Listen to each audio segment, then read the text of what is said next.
오늘 우리에게 주시는 하나님의 말씀 아가서 2장 1절에서 9절 말씀입니다. 구약성경 962페이지 아가서 2장 1절에서 9절 말씀입니다. 교독합니다. 나는 사론에 수선하여 골짜기에 백합화로다.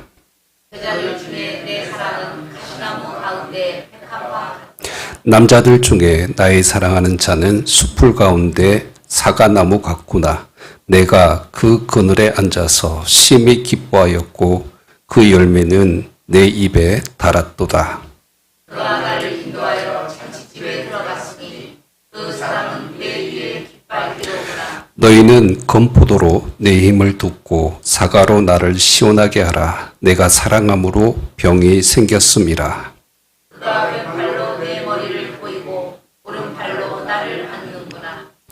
예루살렘 딸들아, 내가 노루와 들사슴을 두고 너에게 부탁한다. 내 사랑이 원하기 전에는 흔들지 말고 깨우지 말지니라. 내 사랑하는 자의 목소리구나. 보라, 그가 산에서 달리고 작은 산을 빨리 넘어오는구나. 같이 있습니다. 내 사랑하는 자는 노루와 같고 어린 사슴과도 같아서 무리에 서서 창으로 들여다보며 창살 틈으로 엿보는구나. 아멘. 수요 기도의 가운데 하나님의 거룩하신 영이 이 가운데 운행하여 주시고 또 사모하는 마음들 또 하나님의 사랑을 구하고 찾는 자들의 심령들 가운데 하나님께서 은혜를 부어주실 줄 믿습니다.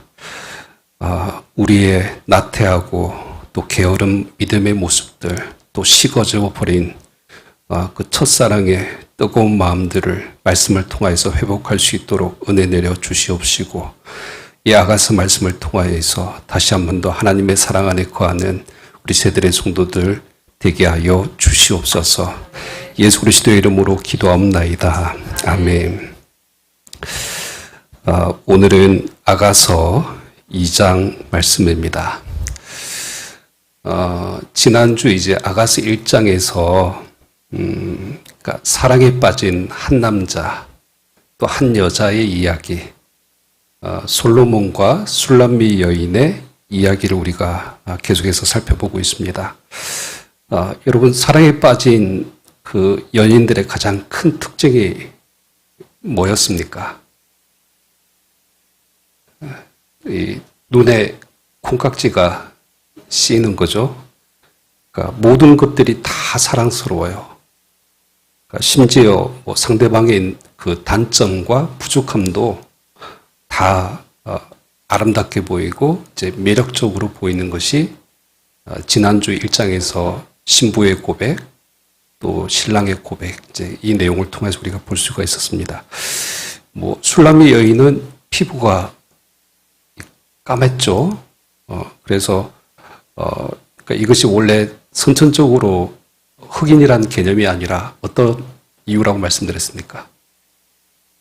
그렇죠. 뜨거운 태양 아래에서 그러니까 포도원 지기로 힘들게 일하느라고 피부가 햇빛에 거울린 겁니다. 그런데 이제 이런 것마저도 어떻습니까? 솔로몬의 눈에는 그러니까 예뻐 보이는 거예요. 또 그녀의 어떤 비천한 신분도 문제될 것도 없고요. 또 그녀의 어떤 가정 환경, 불우했던 어떤 이 가족사, 그러니까 이런 것들도 사실은 전혀 문제가 되지 않았던 것을 우리가 지난주 말씀을 통해서 보았습니다. 그러니까 솔로몬이 이런 표현을 막 썼잖아요. 그러니까 솔로몬의 눈에는 이 술람미 여인이 어떻게 보였습니까? 바로의 병거에 준마와 같이 눈부시게 빛나는 겁니다. 그리고 이제 그녀의 몸에서 나는 그 어떤 그 노동으로 인해서 몸에 배어져 있는 이런 땀내, 그러니까 이런 것들조차도 마치 최고급의 이 나드향 같은 몰약 향 주머니 같은 그러니까 그런 향기가 막 배어나는 것 같고 그녀의 눈은 비둘기처럼 너무나 어여쁘고 또 어여쁘다. 뭐 이렇게 이제 표현했던 말씀이 이제 지난주에 말씀드렸습니다. 근데 여러분, 이 아가스의 이야기가 지금 누구 이야기를 하고 있다고 말씀드렸습니까? 그렇죠. 하나님과 우리의 이야기입니다.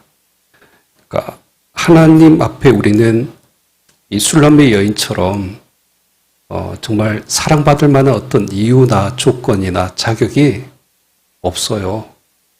근데 은혜의 콩깍지에 씌어진 하나님께서 그런 우리를 참 어여쁘게 봐주시는 거죠. 그리고 그렇게 맹목적으로 우리를 사랑하셨다. 그러니까 이것이 이제 아가스 1장의 내용입니다. 자, 그리고 이제 오늘 2장 말씀을 보시면 이 사랑에 빠진 두 사람의 대화가 이제 계속 이어집니다. 근데 여러분 항상 아가스 말씀 보실 때에는 주의해서 보셔야 될 것이 뭐냐면 말하는 화자가 누구인가 계속 바뀌어요. 그래서 말씀드렸다시피 아가스는 이 오페라처럼 두 남녀 주인공이 서로를 향해서 노래를 주고받는 이런 교차 형식으로 말씀이 기록되어져 있다는 걸 염두에 두고 이 말씀을 보실 필요가 있습니다. 먼저 여러분 한번 좀 체크를 해 주세요. 1절은 누구의 말일까요? 나는 수선하여 골짜기에 백합화로다. 앞에 보면 동그라미로 그냥 표시해 놔가지고 구분이 잘 안 되시죠? 근데 여기는 여자, 술람의 여인입니다. 그 다음에 2절은요. 여자 중에 내 사랑은 가시나무 가운데 백합화 같도다. 그러니까 남자가 하는 표현이겠죠. 여자 중에 내 여자 이 표현을 쓰니까 솔로몬의 말이고, 그리고 나서 이제 3절부터 9절까지가 다시 술람의 여인의 이야기입니다. 그리고 이제 다음 주에 살펴볼 이제 10절부터 17절까지의 내용은 또 남자의 내용이 되는 것이죠. 여러분 말씀을 조금 더 쉽게 좀 말씀을 그러니까 어떤 느낌으로 읽어야 될지 좀 한번 이해시키기 위해서 한번 이렇게 한번 해보겠습니다. 여러분 1절 말씀은 우리 여자 성도님들이 옆에 있는 남편을 바라보시면서 말씀을 한번 읽어보시고, 2절은 우리 남자 성도님들이 읽고 3절은 다시 여자 성도님들이 읽어보겠습니다. 우리 1절 여자 성도님들 시작. 나는 사론에 수선하여 골짜기에 백합화로다. 남자 성도님들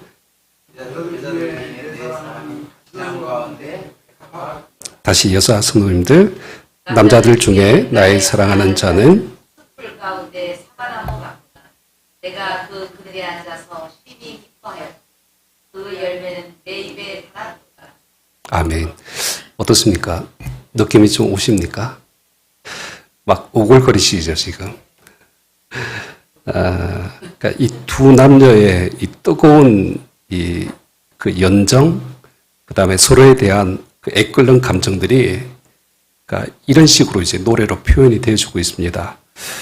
그래서 여러분 아가스 읽을 때는 자꾸 이 신학적인 어떤 해석이나 뭐 이런 이성으로 이 말씀을 풀려고 하면 느낌이 안 와닿아요.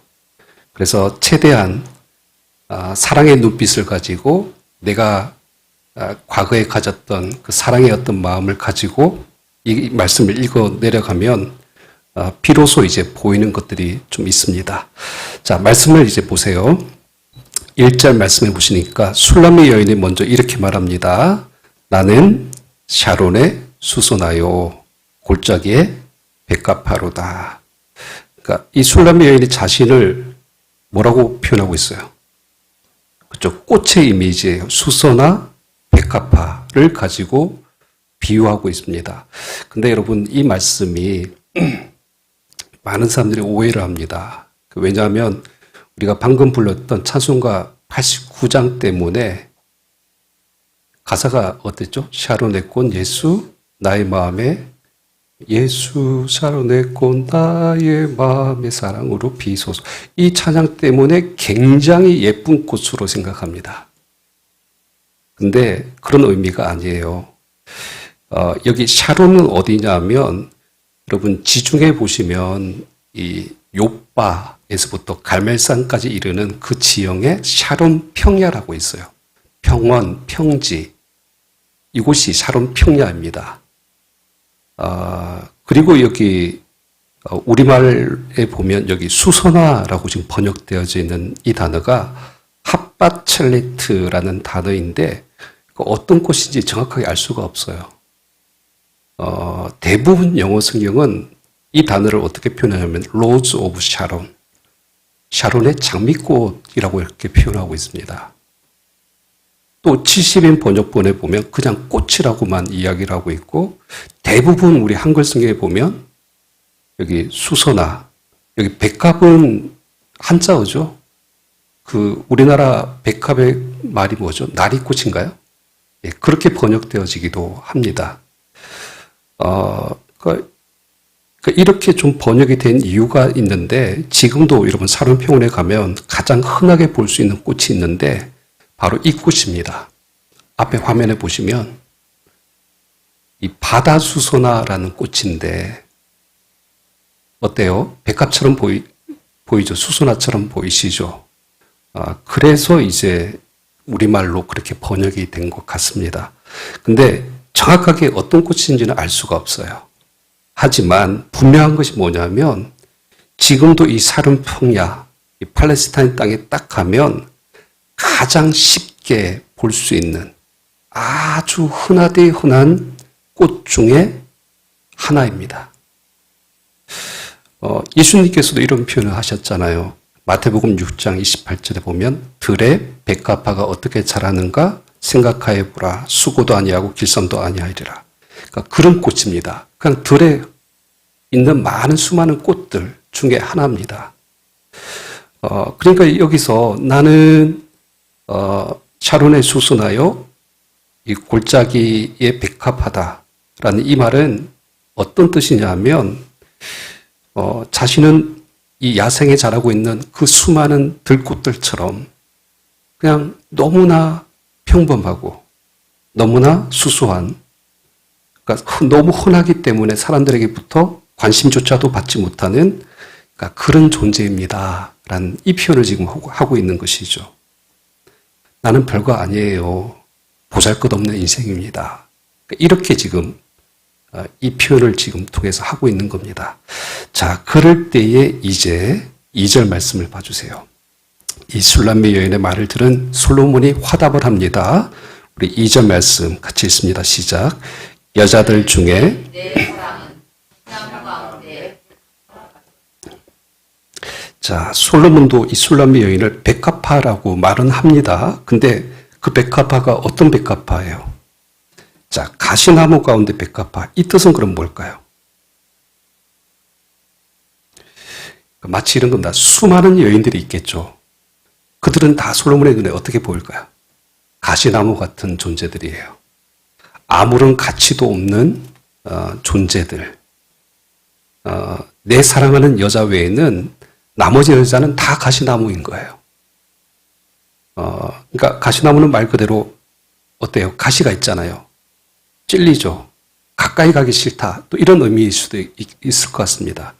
그러나 내 사랑하는 여인은 그 가운데 피어있는 백합화와 같다. 비록 당신은 평범하고 수수해 보이지만은 내 눈에는 너무나 하얗게 빛나는 백합화다. 내 눈에는 당신밖에 보이지 않는다. 그러니까 이런 고백을 지금 이제 솔로몬이 하고 있는 것이죠. 이 백합화에 대한 부분이 이제 격가지 이야기지만 우리 기독교 대한 성결교회 마크가 가시밭에 백합화 이거잖아요. 그러니까 예수님의 고난을 상징하는 이 가시, 면류관, 그 속에 있는 피어난 예수 그리스도의 향기를 바라는 백합화. 그러니까 이 개념으로 지금 우리가 이 교단 마크로 쓰고 있습니다. 그러니까 핵심이 뭐냐 하면 오늘 이 솔로몬의 고백이 누구의 고백이라는 거예요? 우리 하나님의 고백이라는 겁니다. 그러니까 예수님이 우리를 볼 때 우리가 그런 존재라는 거예요. 수많은 인생의 가시밭에 피어 있는 백합화와 같은 내 사랑아. 그러니까 우리를 그렇게 너무나 특별하고 귀하게 보고 계신다라는 그런 의미에서의 또 화답인 것이죠. 여러분, 지금 우리가 이 예배 자리에서 경험하는 것이 바로 이런 것들입니다. 그러니까 우리가 예배 나올 때 사실 어떤 마음을 가지고 나옵니까? 정말 나는 샤론의 수수나 중에 하나일 뿐이고, 나는 그 골짜기마다 피어 있는 백합화 중에 하나인 것처럼 그런 마음을 가지고 나오지만은 이 예배 가운데 우리가 경험하는 것이 이런 것이죠. 내 눈에는 너밖에 안 보여. 하나님의 시선. 그 모든 가시나무 가운데 백합화처럼 너는 너무나 귀하고 너무 사랑스럽고 가장 귀한 존재다. 라는 이 사실을 날마다 예배 속에서 우리가 경험하고 있는 것입니다. 여러분, 그러니까 사랑이 뭘까요? 뭐 여러 가지 정의가 내릴 수 있겠지만은 이런 것 같아요. 너무 평범해 보이고 보잘것없는 것이라 할지라도 특별해 보이고 비범해 보이고 귀하게 보이면 그것이 사랑인 겁니다. 자, 그래서 이제 오늘 계속해서 이어지는 이제 말씀을 보시면 이 술람미 여인이 그러니까 솔로몬을 통해서 이 2절에서 자신이 얼마나 사랑받는 존재인가, 그러니까 이걸 깨달았어요. 그리고 나서 이제 3절부터는 그 사랑과 기쁨에 사로잡혀서 다시 누구에게? 솔로몬을 향하여서 다시 화답을 하는 겁니다. 그래서 여러분 3절 말씀 우리 같이 읽겠습니다. 시작.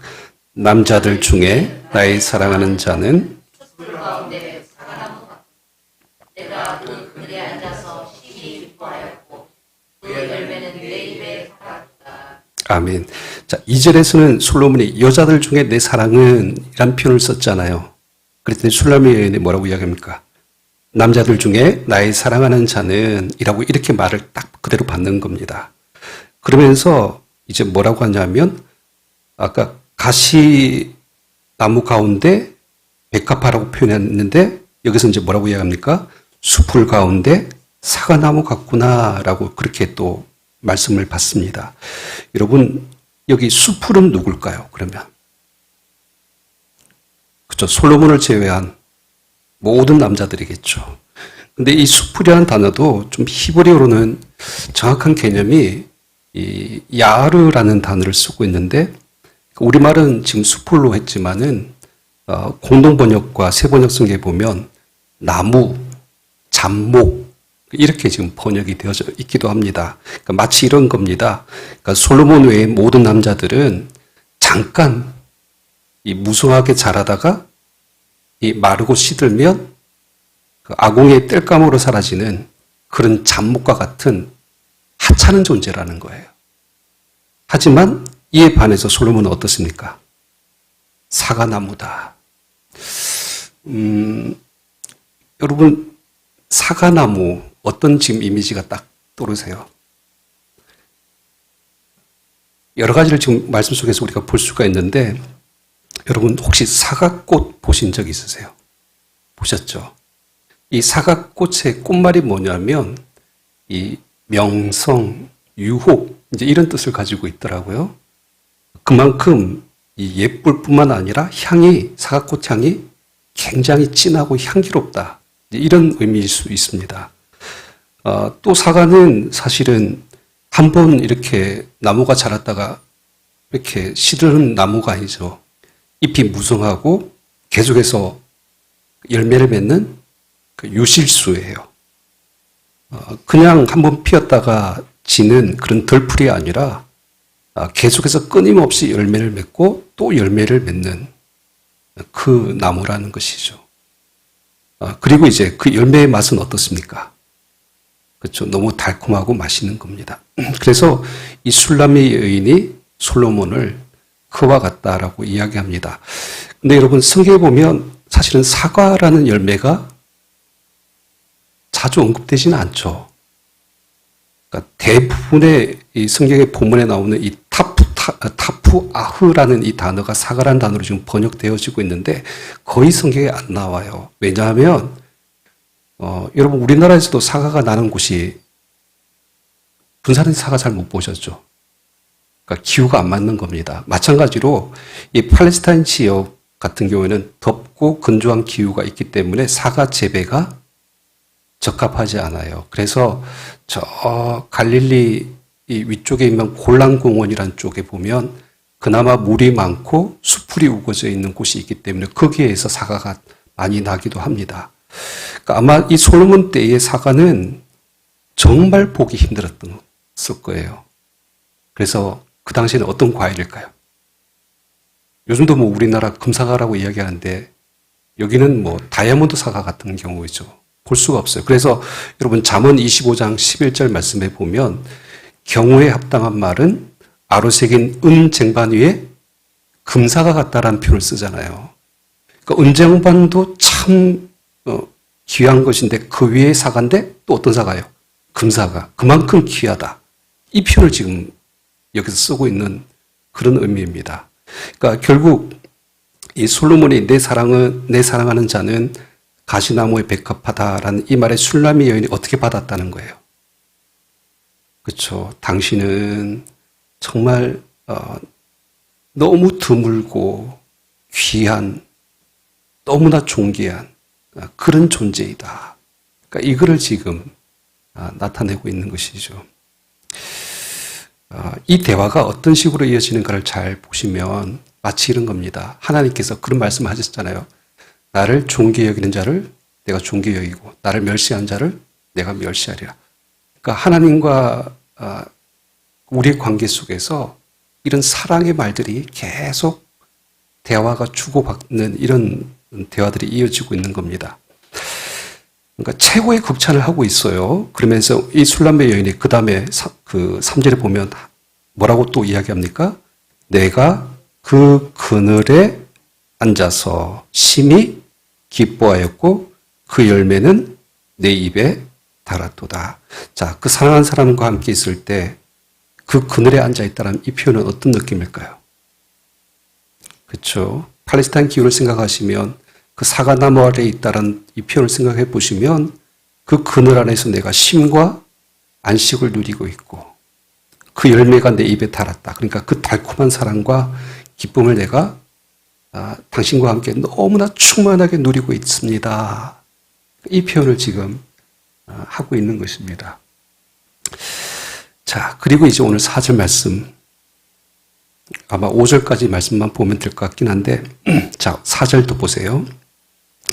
그가 나를 인도하여 잔치집에 들어갔으니 그 사랑은 내 위에 깃발이로구나. 자, 계속해서 술람의 여인이 하는 말입니다.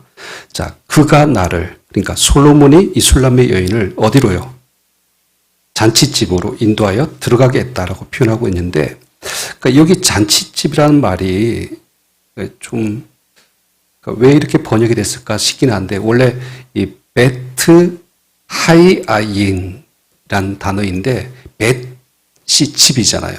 그 다음에 여기 하이아인이라는 이 단어가 뭐냐면 포도주라는 뜻이에요. 그러니까 번역하면 포도주의 집입니다. 그러니까 성경에 보면 항상 포도주는 언제나 흥겨운 잔치집에서는 없어서는 안 될 가장 대표적인 이 포도주는 항상 기쁨을 상징하는 겁니다.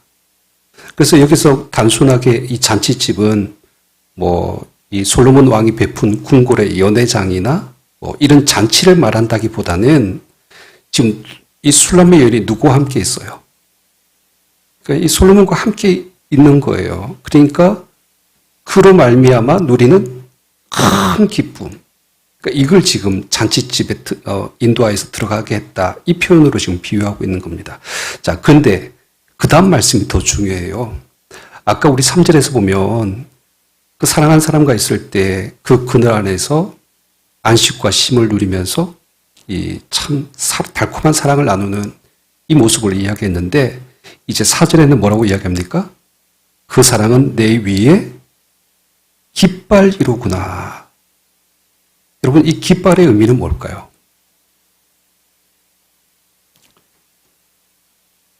그렇죠. 여호와 니시, 주는 나의 깃발. 그러니까 이런 표현이 이제 나오는데 깃발이 가지고 있는 그 의미가 승리의 개념도 있기 때문에 이제 그렇게 보실 수 있어요. 뭐 하나님의 보호하심, 그 승리, 또 하나님의 통치, 그러니까 이런 것들을 나타내는 의미인데, 근데 정확한 워딩을 잘 보셔야 돼요. 여기 그 사랑은 어떻습니까? 내 위의 깃발이다. 이 말은 내가 어디 있다는 거예요? 그 깃발 아래 있다는 말인 거예요. 그러니까 정확한 의미는 뭐냐면 나는 그 깃발 아래 속한 자이다라는 그런 뜻입니다. 소유의 개념이 있어요. 여러분, 우리 그 6.25 때 백마고지인가요? 하루마다 백마고지가 깃발이 바뀌잖아요. 그러니까 하루는 우리는 국군이 올라가가지고 점령해가지고 깃발 쏘주면 그 땅은 우리 땅이에요. 우리 소유예요. 근데 또 다음날 북한이 쳐들어와가지고 또 깃발을 꽂아버리죠. 이게 막 계속 바뀌는 거죠. 이런 개념입니다. 그래서 여기 정확한 개념이 뭐냐면 그 사랑은 내 위의 깃발이다. 이 말은 나는 그의 소유이고 또 그의 주권과 보호 아래 있다. 그러니까 이 의미인 것이죠. 그러니까 더 적극적인 표현은 이런 의미일 수 있을 것 같아요. 나는 오직 사랑하는 당신에게만 속해 있습니다. 나는 당신 곁에만 있기를 원합니다. 나는 당신 곁을 결코 떠나지 않겠습니다.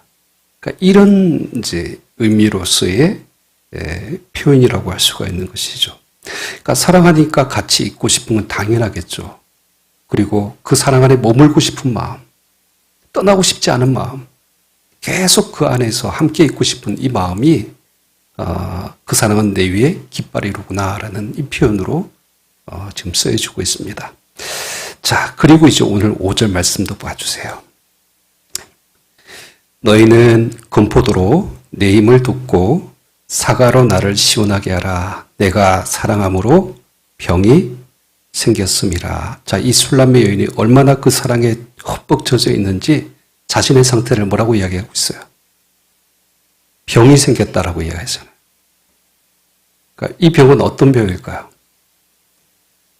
여러분 상사병 생각했는데 저도 그 생각을 했는데 상사병은 일방적일 때 좀 그렇잖아요. 근데 지금 이 솔로몬과 술람의 여인은 둘이 너무 사랑해요.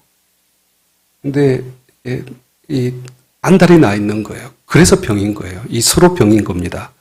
근데 여기 보면 건포도 사과는 잠깐 내버려 두고 이 술람의 여인의 상태를 잘 봐주세요.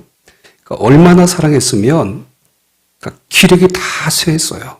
그래가지고 내 힘을 이제 돕고 그러니까 돋아달라고 이렇게 지금 표현을 하고 있고요.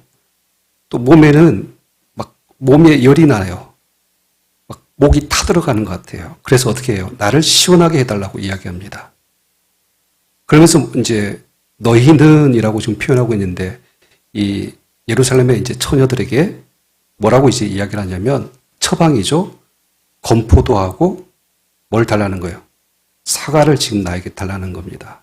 그러니까 이것도 좀 번역상의 문제는 있어요. 뭐냐면 우리말로는 건포도라고 번역했는데 원래 삐아셰소트라는 이 단어의 뜻이 뭐냐면 물론 건포도가 들어가요. 그렇지만 건포도가 들어간 떡. 그러면서 어떤 종류의 떡이냐면 아주 단 이런 과자 같은 것을 의미합니다. 여러분 몸이 막 기력이 이렇게 축 처지면 여러분 뭐 먹습니까? 사탕이나 초콜릿 먹잖아요. 마찬가지입니다. 그러니까 당분이 많은 이런 과자 사탕 먹으면서 잠깐 기력을 회복하는 것처럼 그러니까 너무 이렇게 사랑 때문에 기진해 있으니까 그 건포도를 내게 달라는 거예요. 또 사과는 뭘까요? 말 그대로 이제 사과는 수분이 많으니까 자기 타는 목마름을 해결해 줄 수 있다. 그러니까 이런 의미일 수도 있습니다. 근데 앞에서 여러분 사과나무는 누구를 비유했죠? 솔로몬이면서 우리 하나님을 나타내는 것이죠. 그러니까 그런 의미에서 보면 또 다르게 해석될 수도 있습니다. 자, 근데 여러분 여기서 이 말의 의미, 그러니까 술람의 여인의 말의 진위가 뭔지를 제가 한번 물어볼게요. 정확한 이 뜻이 뭡니까? 나는 더 이상 너무 힘들어서 이런 사랑 하고 싶지 않아요. 나는 지금 너무 힘들어서 고통스러워서 다시는 이런 사랑하지 안 할 거예요. 지금 이 뜻입니까? 아니에요. 지금 어떻게 하겠다는 거예요? 자신이 그 음식이라도 먹고 기력을 회복해서 어떻게 하겠다는 거예요? 계속해서 사랑하겠다는 거예요. 사랑하겠다고. 그러니까 이 너무나 그러니까 이 진한 사랑, 뜨거운 사랑, 막 이 가슴에 타들어가는 그런 사랑이 너무나 힘들긴 한데 그 사랑 계속하고 싶다는 거예요. 그러니까 이런 마음이 오늘 술람미 여인의 고백입니다. 그래서 이제 오늘 말씀 우리가 이제 조심스럽게 좀 정리를 해보면, 여러분, 그러니까 지금 이 사랑이 두 연민 간에 일어나는 어떤 육체적인 어떤 그런 사랑의 의미가 다가 아니잖아요. 그러니까 하나님께서 우리에게 원하시는 사랑이 바로 이런 사랑입니다.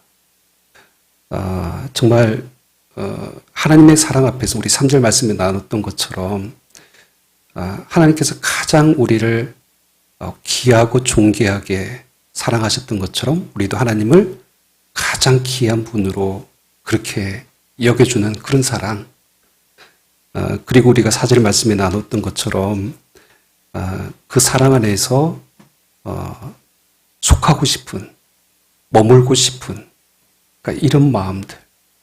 그리고 오늘 5절에 넘어오면 너무나 그 사랑이 간절해가지고 그럼에도 불구하고 주님과 더 뜨거운 사랑, 더 깊은 사랑, 더 가슴이 저물어드는 이런 타들어가는 그 사랑을 주님과 함께 계속 나누고 싶다. 그러니까 이런 마음을 지금 오늘 말씀을 통해서 우리가 확인할 수 있는 겁니다. 참 안타깝게도 여러분, 자꾸 뭐 첫사랑 이야기 성경에 보면 첫사랑을 잃어버렸다. 여러분, 첫사랑은 사실은 잃어버릴 수밖에 없어요. 처음만큼 그렇게 떠올 수는 없죠. 근데 그러니까 사랑의 방식이 달라지는 겁니다. 처음처럼 그와 같은 흥분과 감정의 마음을 가지고 또 주님을 사랑하기보다는 오늘 이 술람미 여인의 고백처럼 정말 주님 안에서 속해 있으면서 주님의 그 기쁨과 그 충만한 가운데 머물면서 계속해서 그 타는 목마름을 가지고 주님을 간절히 찾는 그러니까 이런 사랑들이 저와 여러분들의 삶 속에 있기를 축원합니다. 여러분 다시 한 번 더 우리 아가스 말씀을 읽을 때 끝날 때 8장 말씀에서 우리가 어떤 모습으로 이 말씀을 끝내야 될까 고민해 보면 이 내 안에 있는 하나님을 향한 이 술람미 여인의 그 간절한 그 사랑의 고백이 저와 여러분들의 고백이 될 수 있기를 주님의 이름으로 축원합니다. 우리 기도합니다.